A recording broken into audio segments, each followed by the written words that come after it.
issues, but we are back. 1019, the Watch Commander. We are live simulcasting on the 1019 Watch Commander channel and the Police Applicant podcast channel. We have a special guest tonight.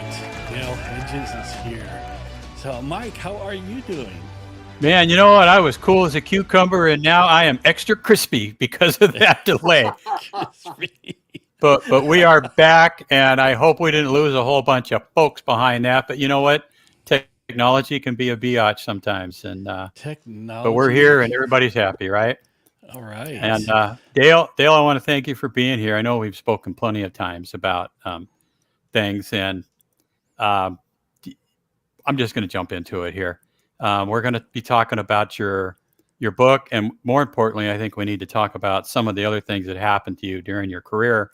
Some of the things are just horrific. Whenever I think, gosh, I'm down, I had a bad day, and I just think about what happened to you, and all of a sudden, the clouds part and the sky turns blue. So much crap going on. And I see you trying to sneak that big copy of your book there. Look out, it's going to fall. Anyways, I was not prepared tonight. No, well, you were prepared, but you failed. And I had a failure. There you go. There's no reflection there on that one. But you know what? I got a surprise for you and the guests here tonight, the folks that are watching. We have a surprise pop in here for you. I don't like seeing your armpit. Back up. Okay, there we go. All right, Ken, you want to do the honors and have our guest come on? Yeah, there you go. There's our guest. Hey, guest Alex Villanueva is here. Alex. Alex Villanueva. Yeah, Alex Villanueva is here tonight. We've got his light bulb and a camera there, so it's a studio. Let's see. Well, he's actually there. He is. Oh, there he is, out and about. See, we're remote everywhere. I'm here. He's remoting it. He's remoting. All right. Hey, thanks for the ad there, Alex. I appreciate it. Okay, that's it for him. Next thing up. I think he's. I think it is a ball in there. Yeah. Anyways, we'll get into the. Go ahead, Ken. I was going to say, just let me know you want me to bring that graphic up. I will do so. It's your. Why don't you bring up that graphic? We'll just, we're just shooting from the hip here anyway. It's a good thing that we're unscripted and unhinged. There you go. This is what we're going to be talking about. Ken, they say they can't hear you really well. You might want to turn up your microphone a little bit. I noticed that too, but I didn't say anything. I asked you before. Well, it was okay until you had all that cheering section come on. Oh, well, I'll try to make it a little louder there, but yeah, go ahead.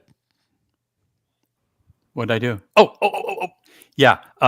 This has been a long trail of tears, frankly, for Dale over the years, and the things that happened to him and with him have haunted him, I think, for the last 30 plus years. And I'm hoping that some things are going his way now, particularly since his book came out. That's a copy of it there, the hardback. It's the cover of it. And Dale is understandably proud of that. And Dale, I don't want to sit here and talk the whole night, but tell us something about your career, like how you started and why you came into law enforcement. We'll roll from there. Okay. Well, basically, when I wrote this book, it wasn't really going to be about me. I was really wanting to get out the story of the Hoffman investigation I had while at Norsat. And that investigation, the way it ended, it did haunt me. It's just something I've carried with me. People that know me and knew about it know it's been kind of a traumatic thing for me over the years. It was just a horrible story, a horrible cover up by the department, and there's just no closure in that story. I started writing the book a few years back, around about 2020, I think. I started writing the book. I just wanted to, I guess I was trying to vent. And I wanted to make a book, although I don't know how to make a book. I ended up just letting it die. I actually lost on my computer, and I will give Mike credit here because we were talking earlier in the year, and this came up, and we had this conversation, and I think he was shocked. I don't think it was something he had heard about prior to that, and he really motivated me. It was every day. I mean, we've probably talked every day for the last 6 or 8 months. I got pushed hard, and it was a hard thing for me to finish. Parts of it were hard for me to put out when I finally got it done. Um, but yeah, you're right. I'm proud I did it, and I hope people read it. I hope people, understand what's going on with this department. Psych services. Psych services is a broken unit. It's probably the most critical unit for any department, with all the deputies and law enforcement officers that end up needing to go see somebody or family members, but it's the most broken. And as I found out over the last few months, it didn't end with this story I told. It continued on. They've hired other psychs that weren't licensed in the state of California. Um, the department just had a slew of suicides that came up, and which is what actually prompted me to finish the book. But Yeah. the book started out talking a little about myself, because I wasn't one of these guys that grew up in a real honest to God middle class family and stuff. I had alcoholic parents, drug addicts back in the '60s, and a lot of abuse that went on in my house. Um, there was never a day when I was younger that I thought about being in law enforcement. Actually, my dad had been in prison, and he didn't really care for law enforcement much. But I went into the Army, and when I got out of the Army in '71, I just didn't know what to do with myself. Like a lot of guys, I came home. Um, I was kind of a lost soul for a number of years, trying to figure out what I wanted to do, what kind of work I wanted. Um, uh, it took me a few years, and it just happened that I had a friend, actually a friend of my ex-wife, whose dad was a sheriff's deputy. So I grew up in the San Fernando Valley. The only thing I knew about sheriff deputies is they worked in the court or in the jail. I never even realized they worked patrol in any stations or anything like that. So she introduced me to her dad, and he walked me literally for days through the department, introduced me to people that were actually, when I came on, were literally living legends on the department. Um, I met Bob Murcott, Storm Murcott. He introduced me to just a number of people that literally sat down with me and walked me through the department hiring process. Brought me Hey, in. Yeah. hey, I was going to say, I figure Alex is probably pressed for time because Yeah. even though he's semi-retired, I'm sure he's still a busy man. But I know that he's heard about your story, and I know that he said some things to me, and I thought it'd be awesome if he would just say them to you about his opinion on what happened and what you were going through. Well, quite frankly, I Alex, remember Alex. He went through the academy. I did their chemical agents training. So he's gone. Oh, there he is. yeah, no, now he's Where'd he gone. go? Okay, that was Right. awesome and awe-inspiring, and I'm sorry about that. well, we'll see if he'll come back on. But Anyway, go ahead. so I'll continue. He walked me through, introduced me to a lot of people, and I went ahead and applied, and I got hired. It was like $900 a month. So seemed like pretty good pay back then. And having one job and to make $900. So I got hired. I went through the academy, got assigned to the jail, um, uh, worked there for about a year and a half, I believe, and then transferred out to Firestone Station. Oh, there he is. Let him go. There we go. Sheriff, you're up. Good. You're up. Yeah, it kicked me out when I tried to put the microphone on it. Sounds familiar. That was, same problem Dale was having just now.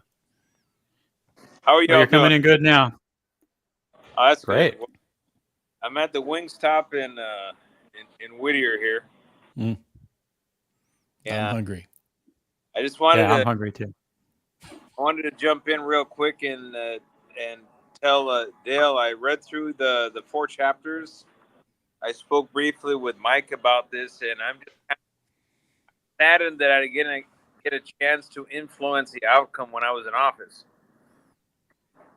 And we did a lot of things. We righted a lot of wrongs when I was in office, and one of them was we handed out 8 medals of valor that were concealed during the McDonnell era and round filed.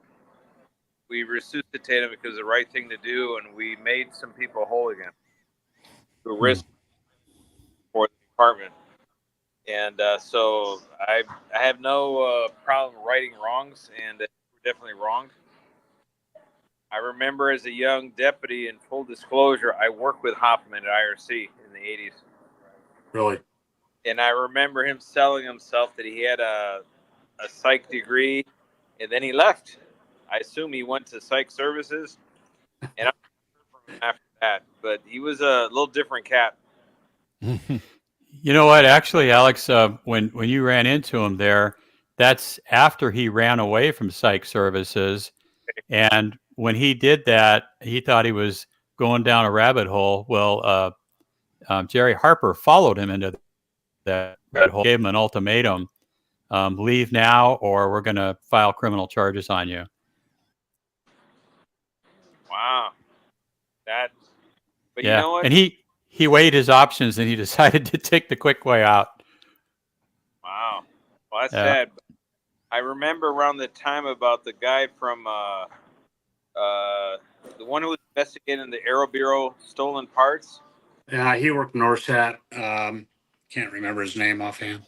Wasn't it Brooks, his last name? Brooks, yeah, Brooks. And I remember Harper what happened. had his hand in that one too. So. And I do know that the department had a way of handling with whistleblowers, which was appalling.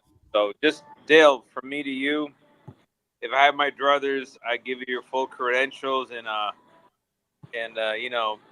be well, and you deserve, you've earned it, and that's about all I could do from my end. So if by some miracle I'm in that position again, we'll have this conversation again. Hey, Alex, it might be a stupid question, but do you have any access to the new guy where you could bend his ear, or is that like a closed road there? Well, he's been busy trying to create fake cases against me to make the newspapers, like my do not read. That was okay. Luna. No, I didn't know that. Oh yeah. So, but that's litigation. I won't discuss it. It's pending litigation. But let's suffice it to say that Luna is about as bad as they come. So I guess the answer is no. We're gonna go with no.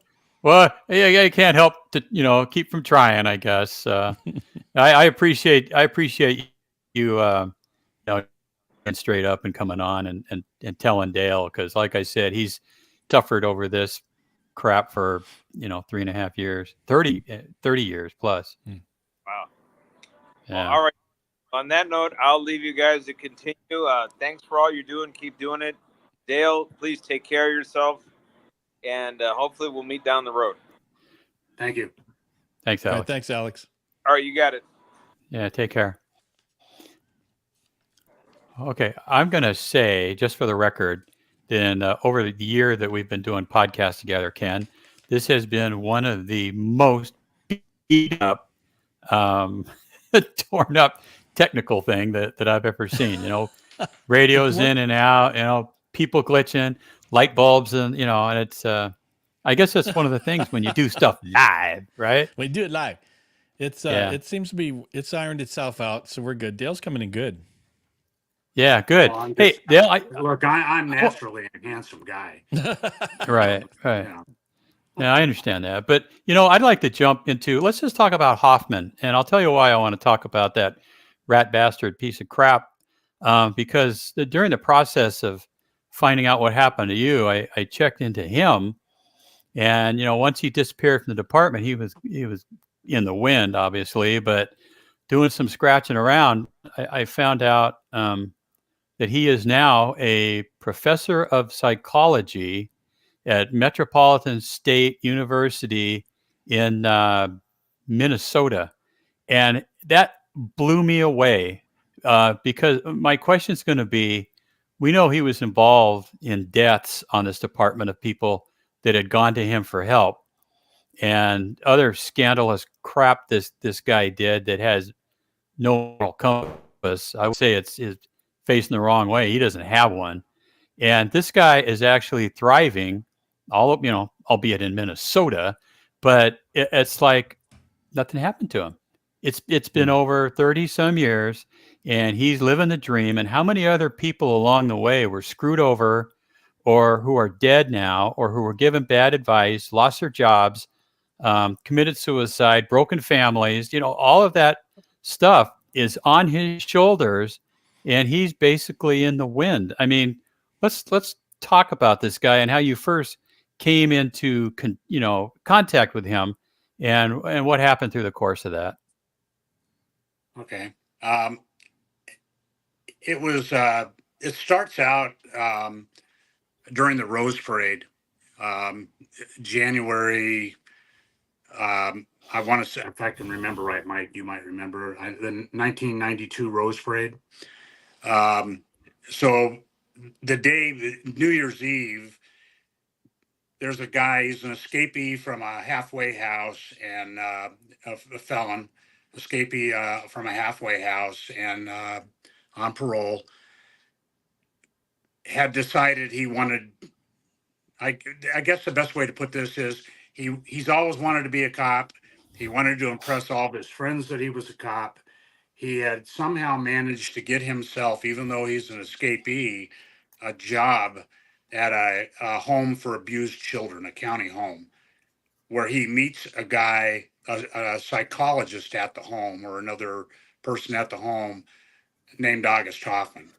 And when he first arrives there, he walks in and he sees sheriff's uniforms hanging in this guy's car, and he's always wanted to be a sheriff. He lived up in Altadena, and he was pretty impressed and got to talking to Hoffman, who's flashing his badge and leaving his badge laying around for people to find it and see it. And um, as it turns out, the badge, Hoffman wasn't on the department anymore. He had already been told to be gone earlier, and Bolton figured it out. Bolton's not a dumb guy. He figures it out that the badge is probably stolen by Hoffman, and Hoffman leaves it laying around one time too many. Bolton steals it, and then ends up.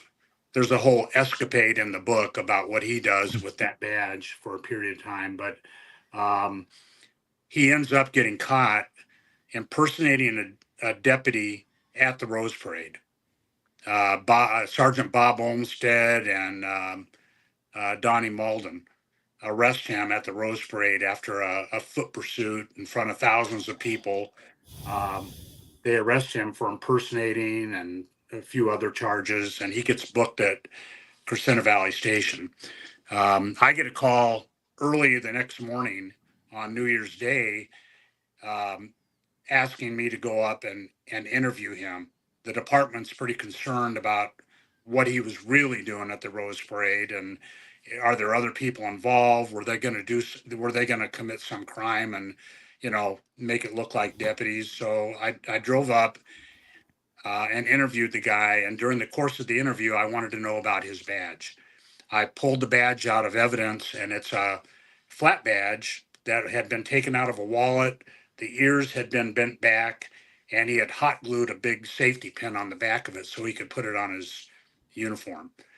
Um, So I asked him about the badge, and he started telling me a story about how he met this guy, August Hoffman, and how Hoffman left the badge laying out and an ID laying out, and he thought that Hoffman stole them. So he basically stole those from Hoffman for himself. Um, so after the interview was over, I managed to get a hold of August Hoffman. And I talked to him on the phone for a bit and asked him to come up to Crescent Valley Sheriff Station to be interviewed, which he did 2 days later.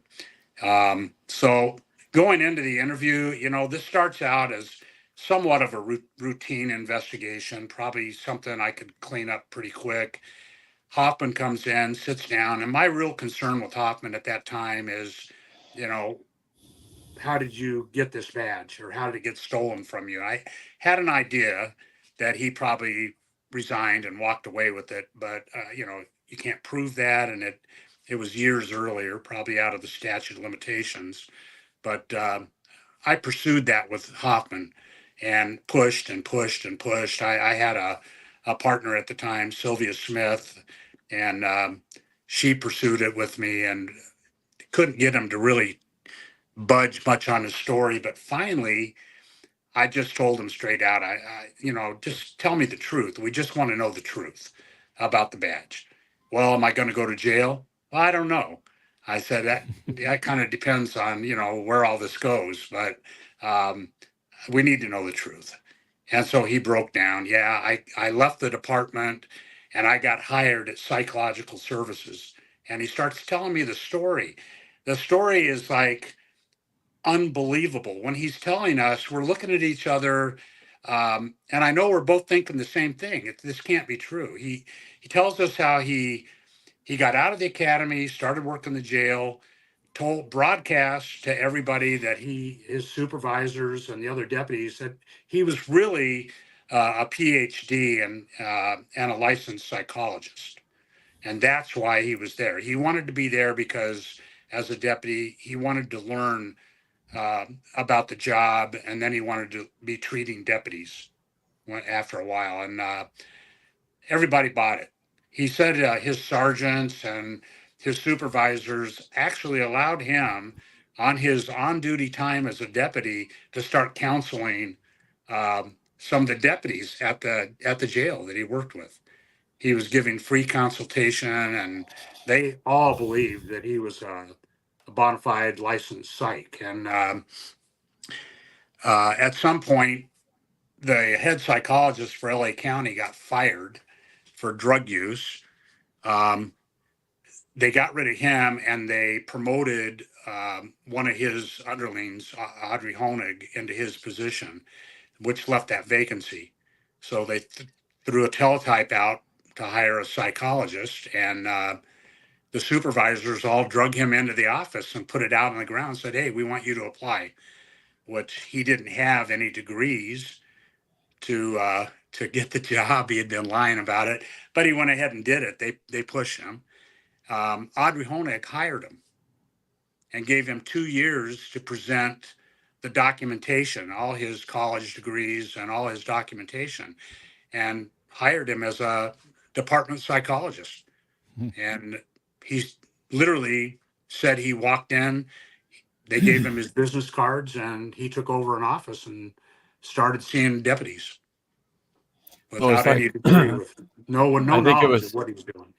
It was putting the fox in the hen house, I can tell. I know that he admitted to quite a few things. I don't even know where to start with this guy. Let's start where he's telling you what's going on, and then you step out in the hallway. I think it was after he talked about a deputy that you knew that had killed himself. Yeah, he started talking about the number. I have no idea. It was almost hard to believe, because why would a guy tell us these things? But he started talking about 6 deputies that committed suicide under his care while he was in psych services. And then he told us who they were, and I can't remember all the names, but I do remember the suicides. One of them actually walked into the locker room at Linwood Station a few years earlier and put a gun to his head and shot himself in this locker room. And then he asked, do you know Brian Wines? Well, Brian Wines was somebody that I went to school with. I mean, I went to junior high and high school with Brian Wines. And then we touched base again when I came on the department. He came on, I think, a year before me, but that got my attention. And I asked him, how do you know Brian? And he started talking about treating Brian Wines and telling me all the issues, medical issues Brian Wines had that got him to psych services. And he just like dumped it on the table. And when he started talking about Brian Wines, I had to leave the room. I literally felt like I was going to explode across the table and just jump over after him. And Sylvia told me, let's go outside. So we went out in the hallway to kind of calm it down and settle down and think about what we were hearing. And Lieutenant at CV walked down the hallway, looked inside the room through the window, and then came over and said, is that August Hoffman? And I said, yes. And he goes, he just went off. He went off. He started, you take that fucking guy and you book him and you throw the key away and you put him in prison. And he was pissed. And I asked him what was going on. Why? I didn't have any idea. And apparently he and his wife and child had been going as a family unit to psych services and ended up sitting with August Hoffman. August Hoffman, I'm going to just make it quick because I'm not going to go into all the details here, but August Hoffman decided he had a thing for this lieutenant's wife and convinced them that they needed to separate and see him separately. And then after he got them separated, he convinced her that she didn't want to be with her husband anymore, that she wanted a separation, and convinced him of the same thing. So high school sweethearts, married for years, separate and go their own ways, which leaves the door open. And Hoffman shows up at her house one night, knocks on the door and tells her he's, wants to check up on her. He's worried about her, ends up manipulating her and having a sexual relationship with her and gets her pregnant. And this lieutenant is absolutely livid about it. And he brings me a copy of a check. I guess when she told Hoffman she was pregnant, he handed her a check to get an abortion. And there's the check with Hoffman's name on it. And it's in my hands. And so we went back in and finished up the interview. It was a rather long interview where he implicated himself in the suicides of deputies. He implicated himself in having intimate relationships with some of his clients, the wives of deputies, including, as I find out, Brian Wines' wife. Brian Wines got married, found out he had MS. He was working the SEB at the time, found out he had MS, and him and his wife went to psych services and began treatment under August Hoffman, who decided again that she was an attractive person. I've never seen her, but and he wanted a relationship with her. So he separated them and began working on her to build up a relationship. And he was still seeing Brian. Brian ended up finding out about it and killed himself in Simi Valley. Hold on. Hold your horses, big boy. Yeah. I'm thinking I get one of I know, and one of the reasons I thought it important that you come on is so people can hear, kind of an outline of the story, but also for you to hawk your book, because I think that that's an important part of what we're doing here. And I don't want to give away the entire book's worth of information here because people just listen to the podcast and that'll be that. How can people get this, a copy of Damage Control from you? Well, it's on Amazon. So if they go to Amazon, they can get a copy. They can purchase a copy there, hardback, paperback, or Kindle, whichever. Um, I do have. I had to order more. I was told by Mike to get some to sign copies. I didn't think I was worthy of anybody's asking for a signature, but as it turns out, I've sold all of them Wow. from the house here. So I ordered more. I'll have them next week. So if somebody out there wants a signed copy, whether it's the hard copy or the paperback, they can get a hold of me on Facebook, um, or they can contact me. I guess through my email, which I can put out later, I guess, and they can order one directly from me, and I'll get a signed copy sent out. Yeah, I keep telling you, you've got to listen to Mike. Mike has good Yeah, advice for you. you And, do. you might not think that folks, that you're worthy of somebody asking for an autograph. Well, that's absolute horseshit. I'll tell the folks here, like I told you when we rehooked up several months back, I never heard a single negative thing about you. Nobody ever said Dale's a dipshit, Dale's a rat bastard. Everybody had nothing but the highest regard for you.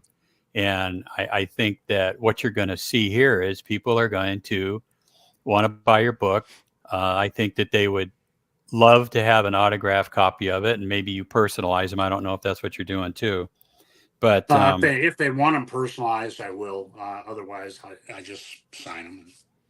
And okay. I I also read I read go ahead. the excerpts from the current report, Right. and if those excerpts were riveting, and if that's just a clue of what the book is like, go get the book. I've had some Yeah, good. absolutely. I've had some really good comments about the book. I noticed another one tonight. Um, I'm surprised. I mean, I put a lot of work into the book, a lot of work, and I got to give Mike credit because doing a book, I've never done one before, but it takes a lot of reading and rereading and correcting, and it was a lot of work. And Mm. I would read it and make corrections, add something, and I'd send it to Mike, and Mike would go over it and he'd give it to me. It got to the point where you just couldn't even read it anymore because you just know the book's almost, you can almost dictate it, and it's hard to even look. But the book came out. I was really happy with the book. I'm not going to lie to you. Mm. I never thought I would get it there. I did. It's a big thing for me right now, and I appreciate everything Mike did. But Mike wanted the story out there as bad as I did. Well, I think it's a story that needs to be told. It's one of those things where I looked at it and I'm like, how the hell did that get hidden for all these years? And how did people skate? And how is August Hoffman out doing ethics lectures at this college with all the baggage that he's taken with him? And as Mm. far as your writing and work that you did, I was an English major, and I thought, well, I'll take this piece of crap that Dale gave me, and you know what? All I did was basically nothing. You have very unique, wonderful writing style, and you tell this horrific story that every time, like Zippy mentioned, every time you turn a page, it gets worse. It doesn't get better; it gets worse. Something else happens, and this is not just a one-off for you. I mean, I know during the course of your career, you had a couple of other things that people probably would have just had a coronary, and that would have been the end of it for them. But along the way, you and I have also gotten a lot of feedback from people, and I will say that you've gotten a lot of corroboration about things that you wrote, which is very meaningful to me because, I mean, what would you tell people that just aren't believing your story that it could be like that? The story is the Hoffman story in particular is right out of the mouth of August Hoffman. It was burned. I have never in 32 years. I couldn't forget that if I wanted to. Honestly, I mean the entire interview, the entire investigation, up until the point where we were just we were it just hit the wall that we couldn't get over or around anymore. Um, it just is burned into my brain, and it's been there for 32 years. I think about it all the time. I think about Brian. I think about how many other deputy sheriffs did this guy treat or see that may not have done anything crazy to themselves then. Maybe there are only 6 he knows about, but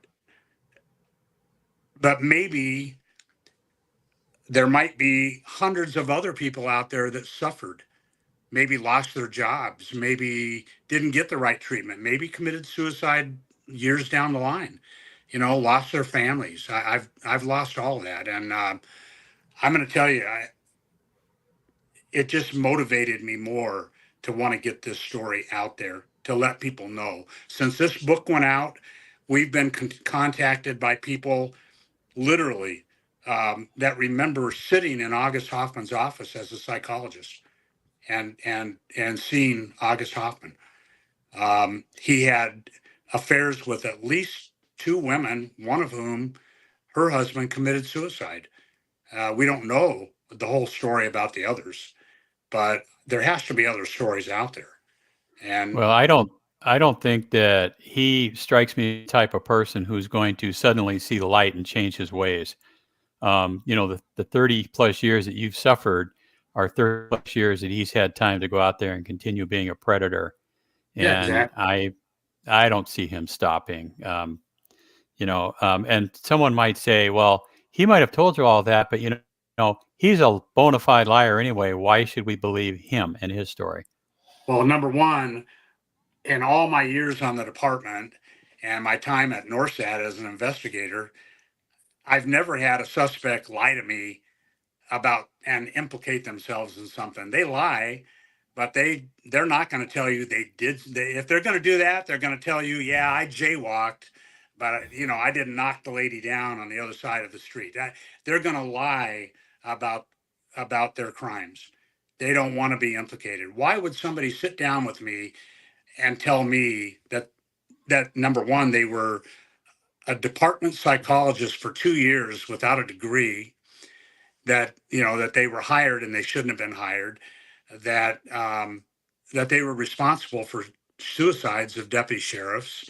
This guy just thought, I believe that this job empowered him.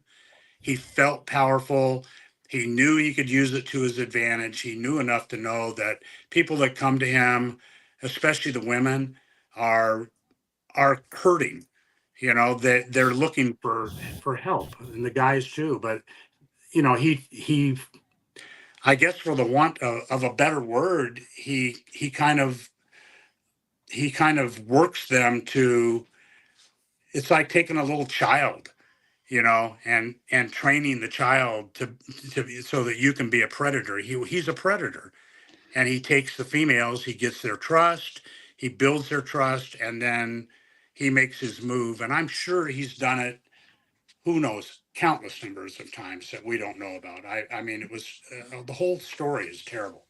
And Yeah, on I top of think, that, there are dozens of people out there. The guys that worked SEB, I talked to one the other day, and other people that knew little parts of the story, that knew little bit this part over here about why Brian, what they heard. They thought that somebody was seeing, going out with somebody at psych services and they've killed themselves, but nobody ever knew the whole story. Nobody could put it all together. They just heard bits and pieces.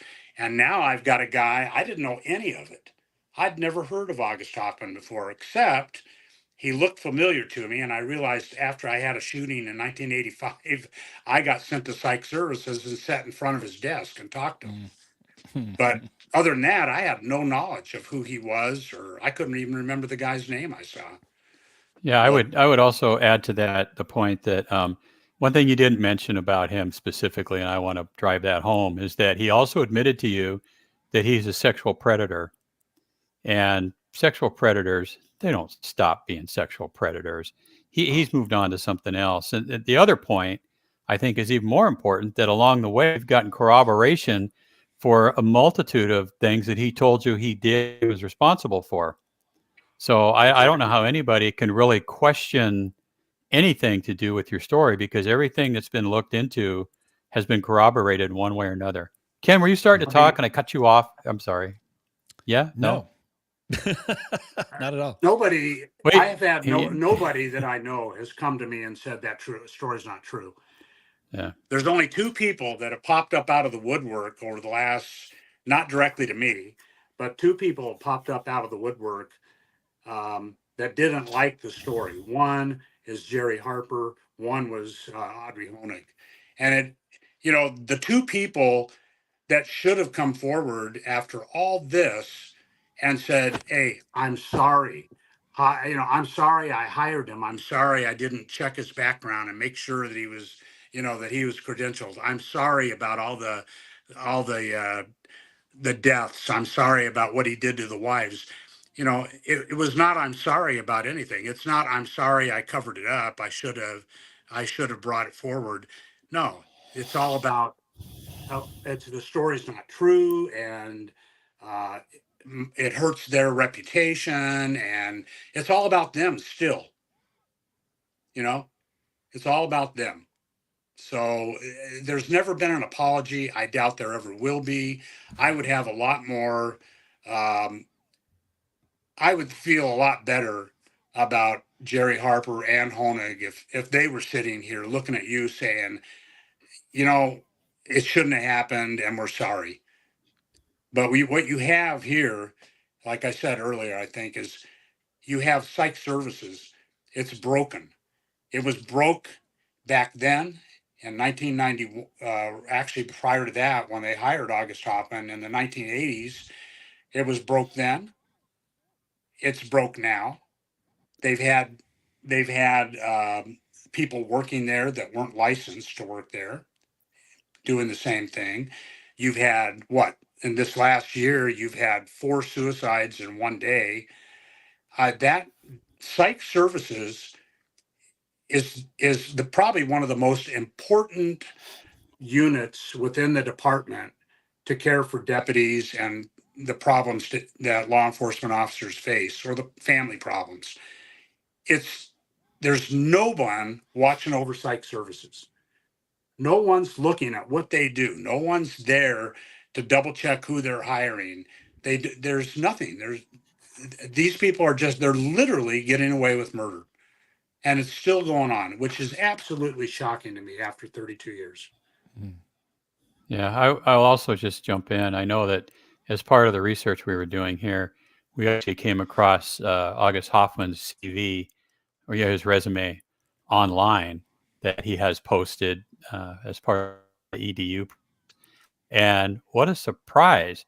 There is no indication of him ever having been a deputy with the LA County Sheriff's Department or a member of the Psychological Services Bureau. So if it's not on his CV, I can guarantee you that his current employer does not know his background.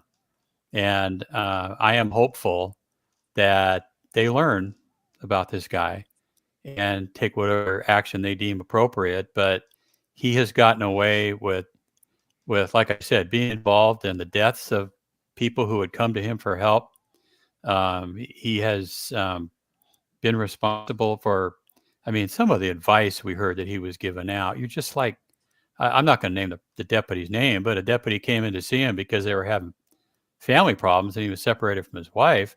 And he walked in and he told August Hoffman about it. And Hoffman's advice was, well, why don't you find somebody to shack up with for a while until all this blows over?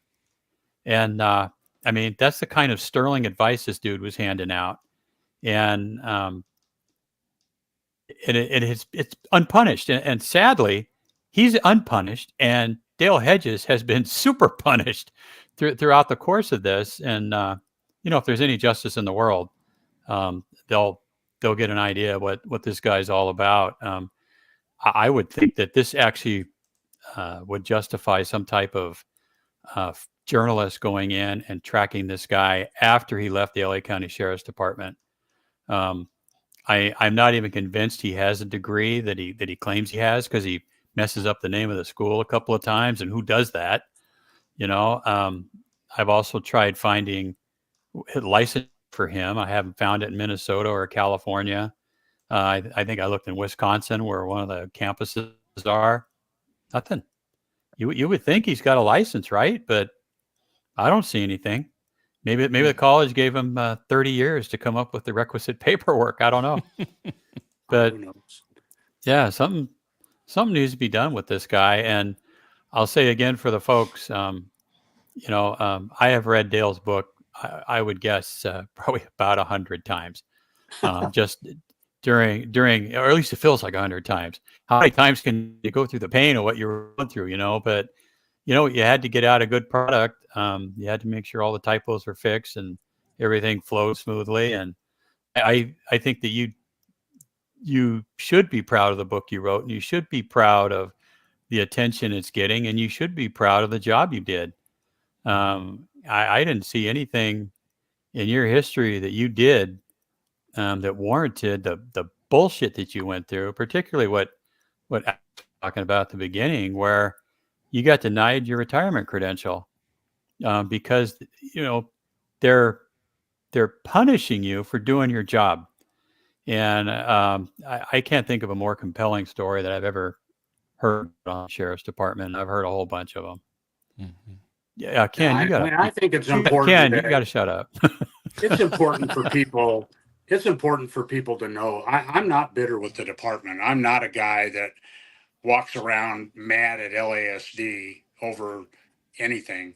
I love LASD. And people that know me, and I'm sure some of them are here tonight. I bleed the tan and green still. I'm 72. I still love tan and green. I'm proud of my time at Firestone. I went to Lenox, West Hollywood. I spent 5 years at Advanced Training Bureau up at the range. I've got, recruits that I still talk to that keep in contact with me, from those days. And I'm proud of everything I did on the department. I'm not proud of this story. I mean, the department executives, you had this thing last week, you were talking about investigations and things. Department executives have a great way of holding the rank and file members to a completely different level as they hold themselves. I mean, you screw up a little bit, or somebody even alleges you did, you're off work for a year while they take their friggin' time investigating you. All your friends wonder what you really did. Nobody calls you anymore. You're on your own for a year, and it literally, it pushes people to the brink when they're treated like that. The department doesn't call and say, hey, are you okay? They just throw you out to the wolves until they decide to finish the investigation. If it's a department head, they do nothing. They're able to just bury it. I mean, for whatever reason, I get it. This would have been, it was explained to me by the assistant sheriff back then, who was a fantastic person, really. I think everybody loved the guy, Dick Foreman. He called it, and that's why I named the book this way. He called it damage control to me. He helped me get personnel files and stuff like. I went to get a personnel file on Hoffman, and it was gone. It was out of the vault. Nobody knew who had it. And lo and behold, the assistant sheriff finds it in an office next door to his, and it's being hidden there for a reason, because I had an investigation. They knew about it. They didn't want that file to be accessed. I looked at the file and was able to verify a lot of what Hoffman told me by just opening up his personnel file. It showed his transfer to psych services.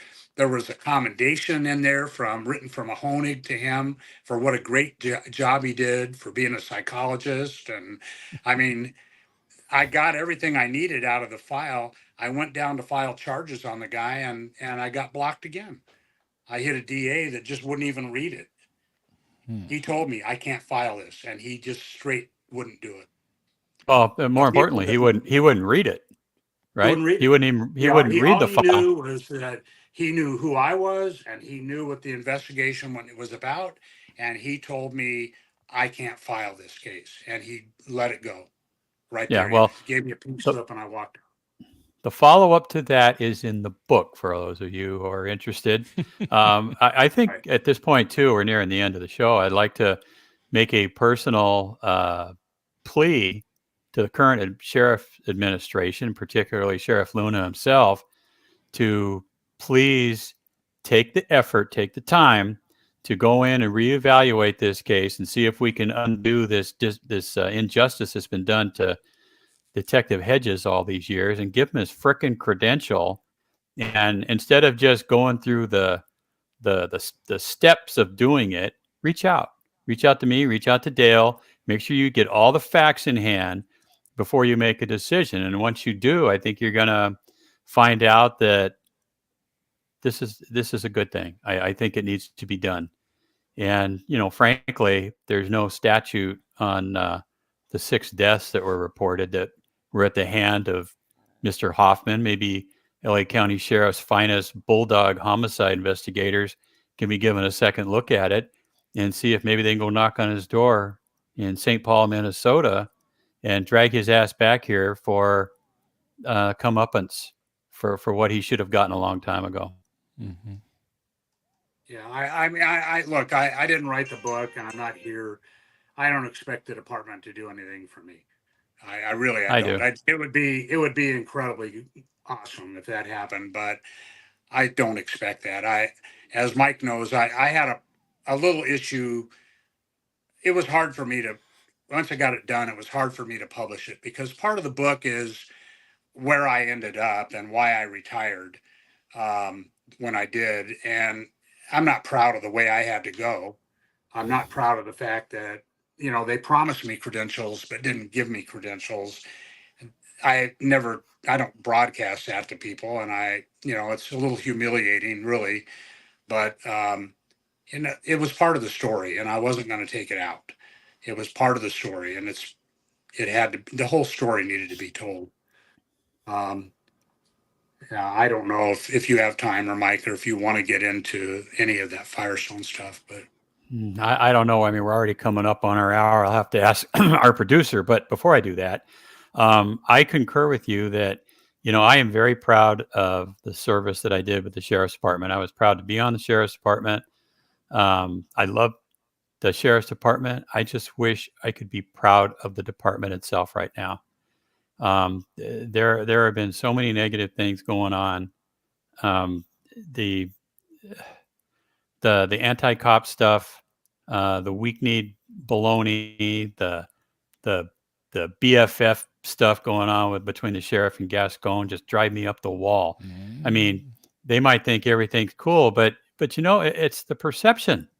The perception is that the sheriff isn't going to do anything, but if he does, it's going to be at the behest or with the approval of George Gascon, and that rubs a whole lot of people wrong, which you can tell by how low Gascon is in the polls right now. He's not ringing any good time bells, and the soft on crime, and like I said, the anti-cop stuff, the stress on our personnel, the suicides, the back doubles that aren't going away. Never a good word coming to the people who do a good job, but they sure do like to jump on it when somebody blows their nose in the wrong spot. Ken, where are we on time? I know what he's talking about is as far as the FPK thing, but that would take another 10, 15 minutes. What do you want to do? Or we can have him come 10, back. 15 minutes. Okay, let's do it. Okay. let's do it. All right. Well, you why got don't you- all that alcohol behind you, so Yeah. okay. With No, you. hey, those bottles are empty now, pal. But yeah, I what I'd like to do then is why don't we start when you get, there's even a backstory to you getting to Firestone, man. I don't want to give up your, I don't want to tell your whole book. Just tell us what you want to tell about the Firestone caper. Well, I think it's, I don't think many people know about it anymore, but it's a lesson. I'm sure it still goes on, but basically, um, I worked an early morning shift in 1984 in January, along with a couple of other deputies, some good deputies, one of whom was just passed away, Kevin Lloyd. And uh, there were a couple of trainees. Kevin and I he had just gotten off training and I think I might have been his first partner, but the other two cars had trainees. But we were stopping on Florence Avenue, kind of, driver's door to driver's door chatting. And a guy pops out of a bar, a Mexican bar, about less than 100 feet away. He's 417. He's got a gun in his hand. And Kevin yells about it. And the guy sees us and runs back in the bar. We all went in. There were 6 deputies. We all went in. Um, got this guy. He happened to be the manager of the bar. Why? I don't remember why he was outside with a gun, but we found a couple of guns in the bar, hooked him up, and took him to jail. And that's really the only arrest that I ever had in combination with all 3 of our cars that I remember. But in in March, 2 months later, um, we were all off. We had our day off and we're all at home, and we get a phone call to come into work. They needed us for overtime. So we all showed up at like 10, 11 o'clock at night for the briefing, got in uniform, walked in the briefing room, and immediately they took our guns and led us into a little room with a desk in it. And we were all crammed in that room, except for one, a female trainee. Everybody else was in there but her. Um, Ends up at that time, it wasn't ICIB, it was Metro.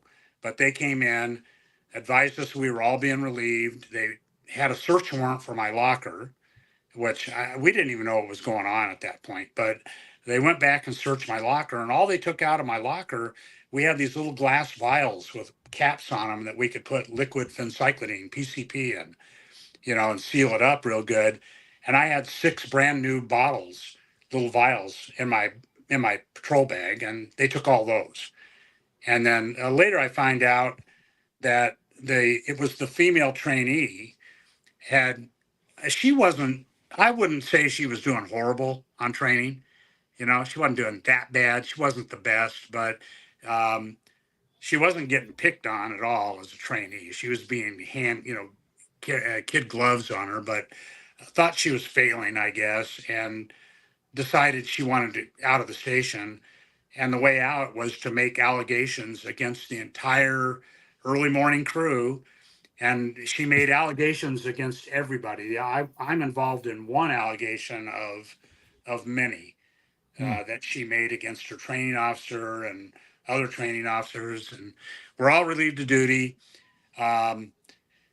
And we were sent to other stations. I ended up going to Lennox Station. Those guys treated me fantastic. I loved being there. But 2 of us went to Lennox, and the other 2 guys got transferred other places.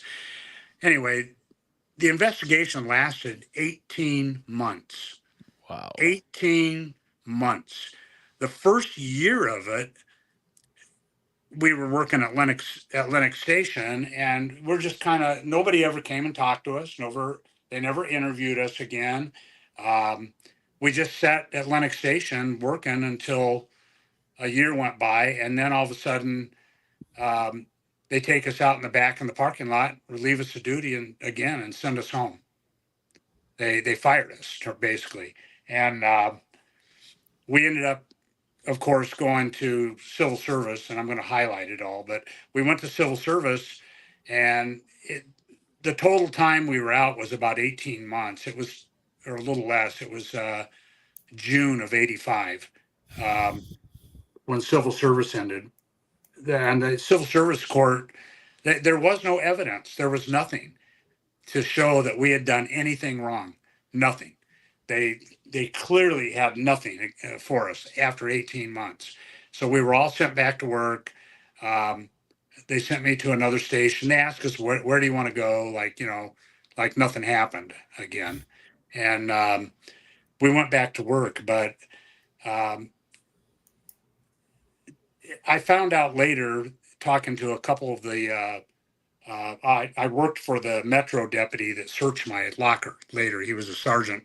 And he told me straight up, he said, 2 weeks into the investigation, we knew there was nothing to the investigation. They wrote it up and took it into the captain at that time, the guy we called Jack the Deuce. You could never catch him without alcohol in his breath, but took it into him and told him, hey, there's nothing here. And he wasn't willing to let it go. He wanted to continue it. And then when they finally wrote it up again and got it back to him a year later, it was the same. There was nothing there. He wanted us fired. So they fired us. I guess they would rather try to make their point. You know what I mean? They didn't like Firestone. It was a captain that hated Firestone. He had a meeting with everybody when he got there and told us that he was going to break the station and break the deputies at the station. And so that was his goal. There's a lot more to that, but that's really the highlight of it. And after about 16 months, we were back to work. But I mean, it's not a good experience. And I thought about this last week when your person was talking about investigations, how they drag out. And I mean, it impacted everybody. We came back to work, and there's no mercy, even when you come back to work. There are people that believe that you did nothing wrong and that you got shanghaied and, you should be given, get right back to business. And then there's people there that are the department lover and, believe everything that they're told, people that are convinced that you were just dirty and got lucky. And so we had to deal with all. I talk about that in my book, and I can't really say a whole lot more about it, but I mean, I know that still goes on today. I feel for people. Yeah, somebody makes a crappy allegation against you, and the department jumps on that, relieves you of duty, sends you home. I mean, it's embarrassing, humiliating. Nobody knows what's going on, and then when the department comes back, they just put you back to work like it didn't happen. There's no, hey, sorry, pat on the back. There's nothing. Just go back to work. And and that part of last week was absolutely true. That investigation started out with 5 deputies. One of them was a trainee. Eventually, after a few weeks, they let him go back to work. But the 4 of us remained in purgatory until June of 1985. Well, I know for a fact that there are executives on the department whose attitude was, if you got a case like that, fire them and let them fight for their job back. So it sends a message to the rest of the troops out there. But it's not the right message. Well, it is a message, I'll tell you that. I know some guys, I know other guys on a case that when I got it, I think I talked about it. They were off work for a year and a half, and they were suffering, mentally and emotionally and financially, and their families suffered. They were getting all pudgy and white, from being inside all the time, looking like the Pillsbury Doughboy. They were gaining weight. They had like burning red coals for eyes. And at the end, it's like, okay, you can go back to work tomorrow. Thanks. I mean, that's it. Horrific. But I do appreciate the fact that you shared that and other stories in your book that just need to be shared. I mean, they might be uncomfortable for you, but you know what? I mean, that's how other people grow, by seeing what happened to folks like you. Ken, could you maybe pop up that Amazon thing again so people can see Absolutely. There you go. El Libre. There you go, folks. You can just go to Amazon, search for Dale Hedges on the search bar. $24, $25 for paperback, $32.99 for hardcover.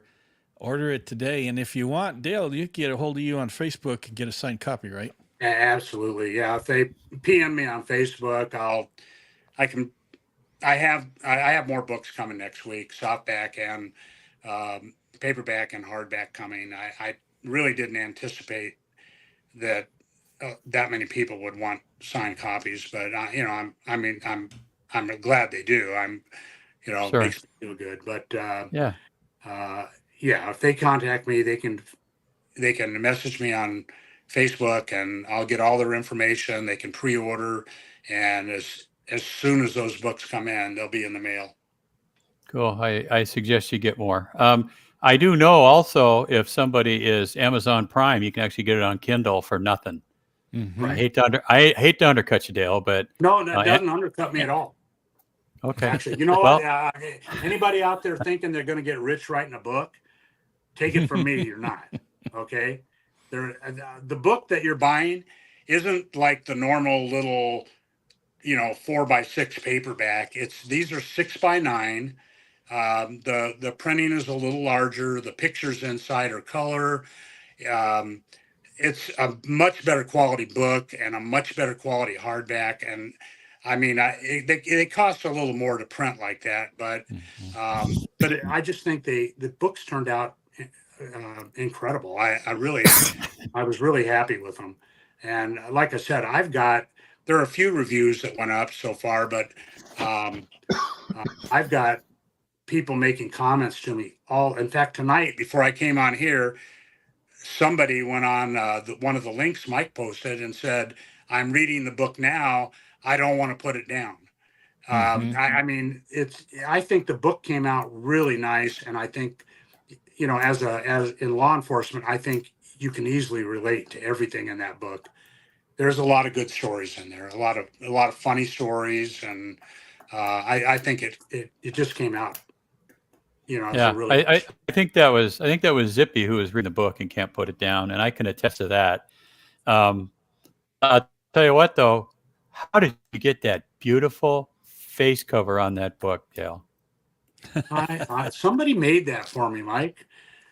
That's How interesting. did you I don't even know how you did that, but I don't either. we were talking about a cover, what to put on there, and I had all kinds of ideas, and Mike had ideas, and I kept thinking, we'll have to get somebody to make a cover, and then Mike came up with this, and it was perfect. It's a beautiful cover, really.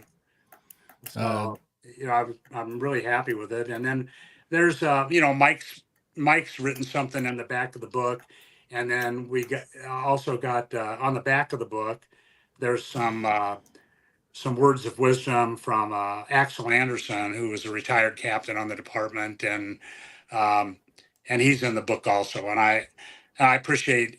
I honestly, it wouldn't have happened without Mike.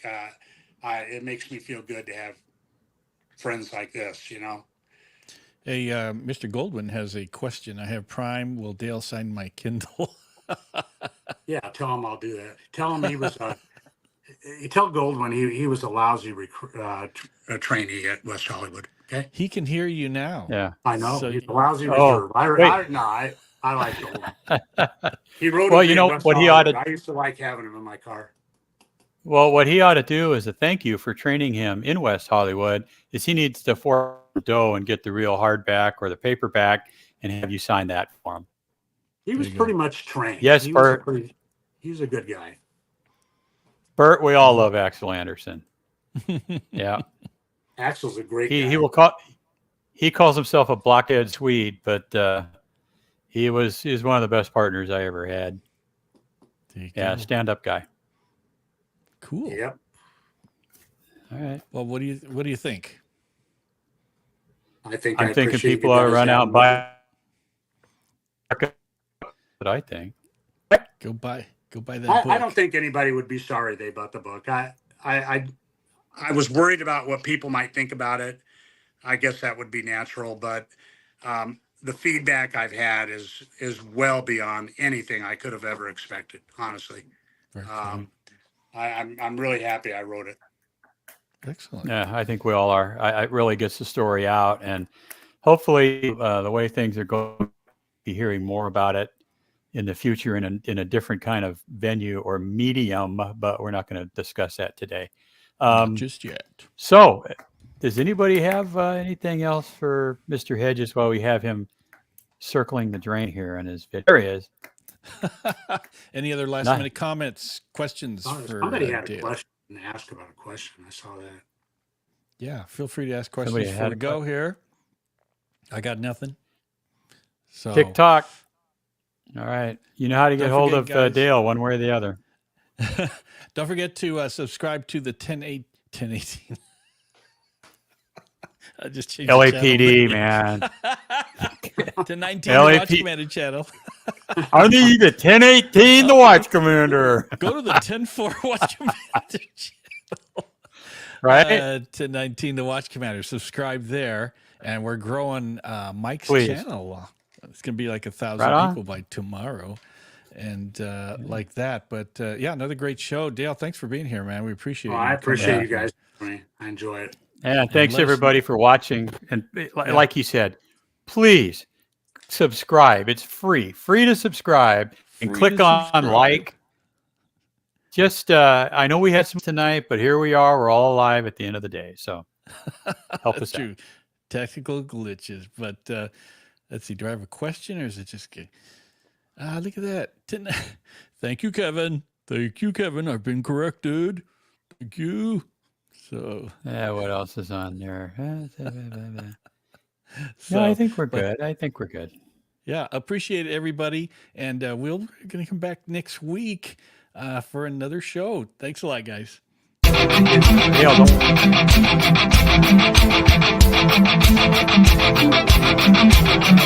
Hey,